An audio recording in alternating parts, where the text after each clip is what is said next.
C'est le particulier par rapport aux autres algues, parce que je sais pas, on peut manger celle-là et comme ça et les autres on les mange pas. Parce que c'est leur nature.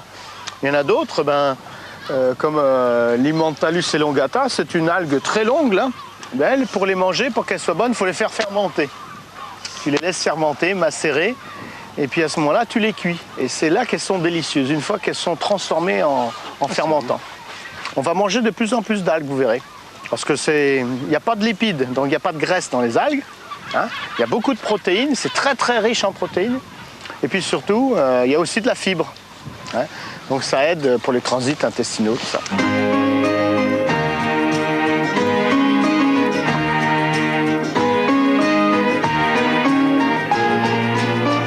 Alors, regardez un petit peu ici, là. Regardez. Vous avez vu cette différence de couleur de terre, là? Et ça, c'est une terre qui est venue avec le vent. Hein? Tiens, écarte-toi un petit peu. Comment j'ai le vent dans le dos, on va la faire partir. Regarde. Tu vois, je prends la terre dans mes doigts. Regardez bien, je fais ça. Regardez ce qui tombe par terre. Est-ce qu'il y a quelque chose qui est tombé par terre? Non. Bah alors, où elle est passée? Bah oui, elle est partie avec le vent. On la voyait. Voilà. Ça, c'est une terre éolienne. Éole, le dieu du vent. Hein? Ça vous donne des souvenirs? Ben, cette terre-là, elle est arrivée ici il y a 10 000 ans, 15 000 ans, peut-être 20 000 ans. Hein? C'est quand la terre était encore froide, qu'elle a commencé à se réchauffer, hein, que les glaciers ont broyé de la roche, et ça, c'est de la terre de moraine. Hein? Et c'est venu avec le vent, c'est venu du nord et de l'est, c'est venu avec le vent, et c'est venu se déposer sur toute la côte nord de la Bretagne, hein, ce qu'on appelle la ceinture dorée. Et c'est extrêmement fertile, bien entendu. Hein. Et c'est pour ça qu'en Bretagne, on a beaucoup de légumes, et notamment sur toute la côte nord de la Bretagne, une terre de maraîchage, parce que c'est une terre extrêmement fertile, mais aussi très fragile. Si elle est venue avec le vent, elle repartira avec le vent. C'est marrant de trouver du lierre près des algues. Comment ça se fait? Du lierre? Ah bah oui, c'est-à-dire que ici, tu vois, la mer monte jusque là, mais elle ne va pas au-dessus. C'est-à-dire qu'aux grandes marées, la mer va s'arrêter là. Et tu vois, il y a 7-8 ans, la première fois que je suis passé ici, eh bien, la terre était tellement toute proche que dans ce coin-là, il fallait qu'on passe de côté. On ne pouvait pas passer le bassin de face ici. Et ça, c'est l'érosion naturelle. Hein. Donc la mer vient là, elle vient ronger la terre. Et puis par contre, le lierre, il reste toujours, lui, en dehors de l'eau de mer. L'eau de mer vient jusque là, mais jamais elle ne couvrira ici. C'est pour ça que là, tout d'un coup, à côté des algues, eh bien, on a des plantes tout à fait terrestres. Ben ouais. Hein. Il y a de la sauge, il y a des ajoncs, tu vois. Hein, il y a du lierre, il y a de la silène à gros cul, enfin, il y a de tout, quoi. Ça, c'est de la silène, hein, silène à gros cul. Voilà. Et donc ici, avant, vous vous rendez compte? Il y a 7 ans, hein, la terre se rejoignait. Vous vous rendez compte? Hein, vous avez quoi, une dizaine d'années, vous, 10-12 ans, hein? Vous vous rendez compte, quand vous êtes né, quasiment, on ne pouvait pas passer là. Et regardez maintenant. Alors,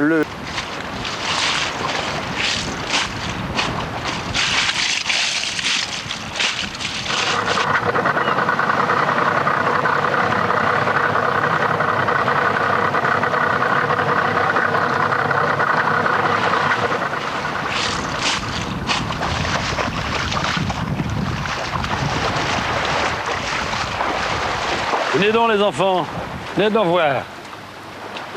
Venez. Venez voir les bébés. Les bébés? Ouais. Tiens, regarde, tu vois? C'est minuscule. Tu vois? Dans 3 ans, ça sera sur la table. Donc à partir de 3 ans, on peut les manger? Ouais, pas avant. Ils se reproduisent à partir de quel âge? Oh, mais une huître qui a 2 ans, elle se reproduit. Hein. Ah ouais, ouais. Et les huîtres, elles se reproduisent à quel moment de l'année? Mois de juillet. Et comment ça se reproduit? Ah, des papas, des mamans. Oui, mais comme les poissons dans l'eau. Il y a comme les poissons. C'est le même système de fécondation. C'est-à-dire? Les mamans, elles pondent, et puis les papas, essaiment du sperme dans l'eau et vont féconder les œufs, les huîtres. Et c'est comme ça. Je ferme la poche, là, donc on est tranquille. Tu les refermes comme ça, j'ai compris. Ah ouais. Je me demandais à quoi ça servait. Ouais. C'est un système qui est assez pratique et rapide. Et avant que ce soit comme ça, c'était comment les poches? En grillage? Avant, dans le temps, ouais. Toutes les concessions qui sont ici, c'était des concessions d'huîtres plates. Ah oui. Et les huîtres étaient sur le sol. Sur le sol? Sur le sol, directement sur le sol, les unes à côté des autres. Et les marées, ça les faisait pas bouger? Ça les faisait pas? Non, les tempêtes les faisaient bouger. Et alors? Bon, on en perdait beaucoup. Ah ouais. Bon, là, quoi. Hein. Mais la plate, de par sa forme, hein, arrive à se mettre sur le couvercle et résiste un peu au mauvais temps. Ah, c'est et la marrant. creuse, elle roule. Elle roule. Elle roule. Elle n'a aucune tenue. Aucune tenue. Mais nos gâteaux là, on peut pas les manger, on les mange qu'à partir de 3 ans. Ouais, mais c'est même, trop oui, bien petit, sûr, quoi. c'est trop petit. Mais enfin, même pour vous, je sais pas s'il y en a parmi vous qui aiment les huîtres. Qui est-ce qui aime les huîtres déjà? Bah moi un petit peu, mais pas trop. Mon père il fait une sauce à l'échalote et, Ah ouais? et on Ah ouais, mange ça avec de Moi, je l'échalote. mange comme ça. Ouais, moi j'ai pas le temps de faire la sauce. Non. Moi, je les mange Et même comme une ça. petite comme ça, tu vois, même une petite comme ça qu'on va ouvrir. Hein. C'est un couteau solide, hein. Couteau de marin, ça. Ah ouais, c'est bien. Tu vois, c'est rien. Oh, regarde si c'est beau. Regarde. Et normalement, il faut vider toute l'eau. Parce que tu vois, l'huître dans l'eau, quand elle est dans l'eau, elle est toujours ouverte. Ah oui, des dis fois donc. il y en a qui sont ouvertes comme ça quand on en mange. Ouais, ouais. Non, oui, pas quand on en mange. Non. Quand on Si en tu les mange, vois chacun son ouvertes. naze. Ah ouais, si tu les vois ouvertes comme ça dans Faut le les jeter, commerce, ouais. tu dis, Faut les au foutre en vendeur, l'air. allez non. Tu peux te les Tu garder. peux faire les bouche à bouche là. Parce que, et dans l'eau, elle est toujours ouverte comme ça. Donc elle filtre de l'eau de mer si tu veux en permanence. C'est pour ça que l'huître d'ailleurs elle est meilleure au bout de 3-4 jours. Elle est meilleure à Paris si tu veux qu'ici. Parce qu'elle a craché de l'eau déjà. Non, parce qu'elle a vécu dans son eau pendant 3-4 jours. Elle a filtré. Elle a tout nettoyé. Elle a tout nettoyé. Elle a filtré l'eau, mais pendant 3-4 jours elle vit. Oui, oui, c'est plus l'eau de mer, donc à la limite, c'est plus propre, quoi. Ah oui, oui, oui. Ah bah ouais, non, c'est vrai. Hein Qu'est-ce qui veut goûter ça? Ah, ça, c'est beau. C'est une petite, c'est un bébé. Ah. Un bébé Ça te pour les veut goûter bébés. Non, mais Non, mais t'aimes ça ou pas? T'aimes pas ça? Bah, la mange pas si t'aimes Non, pas ça. non. Tout à l'heure, on va en ouvrir des belles, hein, qui ont encore 1 an de plus que ça. Tu la veux? Et Prends-la avec ton doigt si tu veux, tu la pousses, c'est bon. Et comment elles font pour grandir les huîtres? Elle mange. elle mange, Regarde. Faut comme toi. et elle se nourrissent, tu vois. Et elle fait des pousses tout le temps comme ça, surtout au printemps. c'est joli, hein. Surtout au printemps. Les pousses de l'année, c'est beau, hein, je trouve. On Ouais. dirait- Ça a la même couleur que les artichauts, regarde. Tu sais, les petits artichauts, les poivrades qu'on appelle. Ça a les mêmes couleurs. Ouais. Ça, c'est les pousses de l'année. Ouais, ouais, ah oui, oui, oui. Ah oui.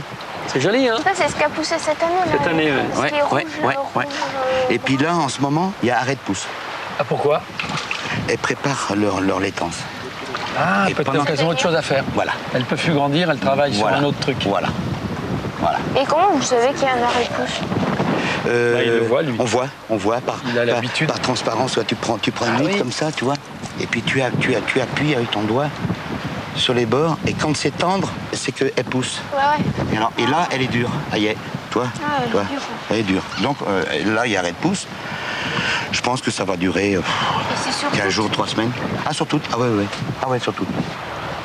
Allez, ça va, patron. Ah ouais, on peut, hein. Ah, ouais, oui, pourquoi pas. J'ai oublié le muscadet. Tu veux goûter, toi? C'est pas trop gros? Non, faire les c'est goûter. vraiment une petite. Celle-là, tu vois, elle va échapper au fait. Elle va échapper au fait. Voilà. Elle est On va tombée. fermer l'autre. Hein? Je vais les ramasser. Oui, tu l'as bon manger. Et hop. Elles ont environ 3-4 ans, vous allez les vendre après? Ah oui, oui. Ah oui, oui. On les vend, elles ont presque 3 ans et demi, tu vois. Et puis tous les ans, toutes les poches ici, avec les huîtres dedans, de tout âge, sont envoyées à terre, à l'atelier.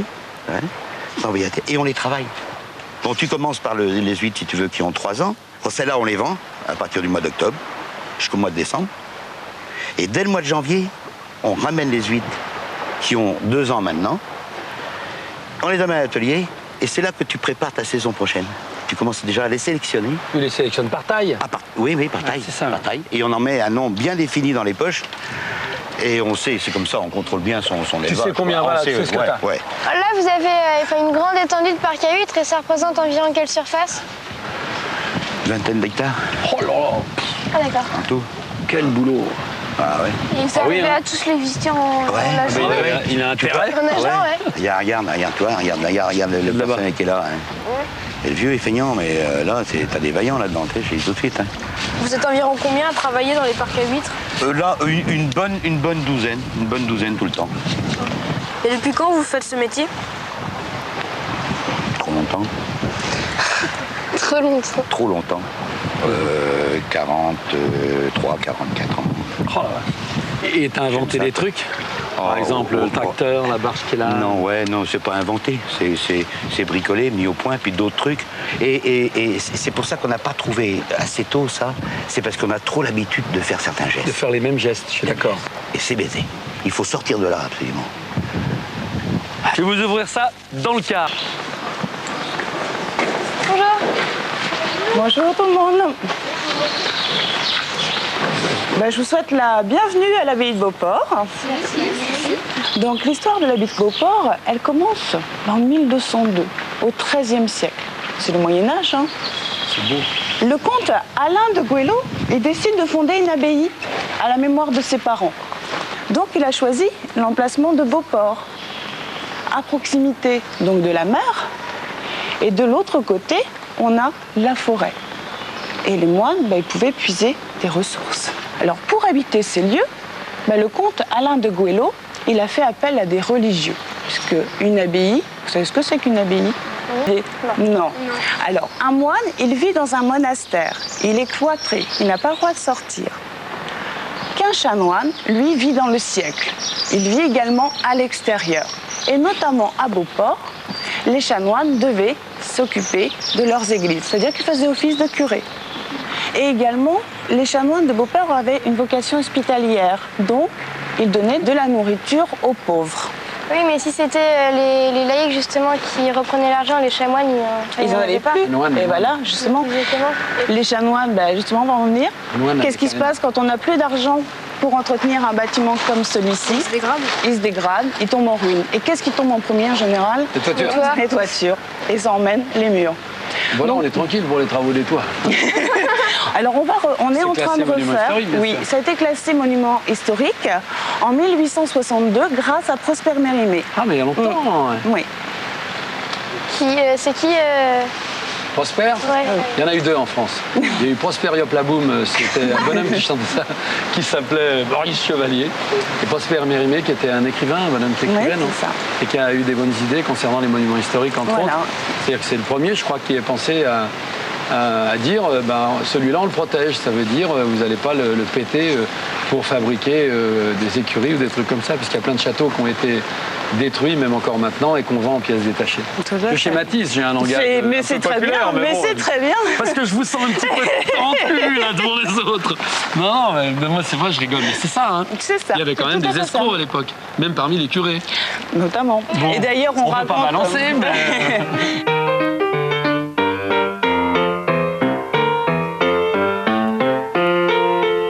Ce lieu a été choisi pour faire une abbaye, c'est que c'est un endroit fort, sûrement c'est un endroit... Souvent c'est habité depuis très longtemps, tous ces endroits-là. Parce qu'intuitivement, l'homme allait vers, c'est vrai, des lieux aimantés qui l'attirent, quoi. Les lieux de prière, en Auvergne, le petit pays où moi je suis toujours Blaise, il y a 3 rivières qui arrivent, qui se croisent. C'est dans le fond d'une vallée et c'était un lieu très très fort. Un lieu de prière, il n'y avait que des bonnes sœurs et c'était un endroit. Mais comme dans le cloître chez nous, c'est vrai qu'on ressent, même nous, il y a quelque chose. Ça sent. Il fallait combien de temps pour construire une abbaye? 100 ans. 2-3 siècles. Ouais, un siècle. Un siècle, oui. Un siècle. Donc les gens qui commencent. Ceux qui commençaient, ils l'ont jamais vu. Voilà, c'est ça. Celui qui a monté ça, il a sûrement pas vu celui qui a monté les toits. Mais non. Puis il verra sûrement pas celui qui va les refaire. On va par là? Oui. Alors quand même, on a oublié de dire où on était. Ah ben oui. Est-ce que vous avez une petite idée? Dans des chambres? Alors ce n'était pas des chambres. Un réfectoire. Hein. Très bien. Les chanoines, ils se réunissaient dans ce réfectoire, bien sûr, pour y manger. Et il y avait des grandes tables en bois, ils étaient installés, ils mangeaient en silence. Il y avait une règle dans l'abbaye, ils n'avaient pas le droit de parler, sauf dans un endroit qui était le chauffoir. Et pendant qu'ils mangeaient en silence, il y avait un chanoine qui était nommé, qui montait sur sur la chaire du lecteur qui se trouve ici, et il récitait la lecture de la vie du saint du jour. C'est le journal télévisé, quoi. Ouais.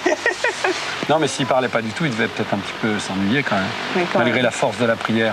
Je pense qu'il va pas tarder à pleuvoir. Il n'y a pas beaucoup. On va passer dans le cloître maintenant. Je vous emmène. Oui. Vous êtes d'accord? Oui.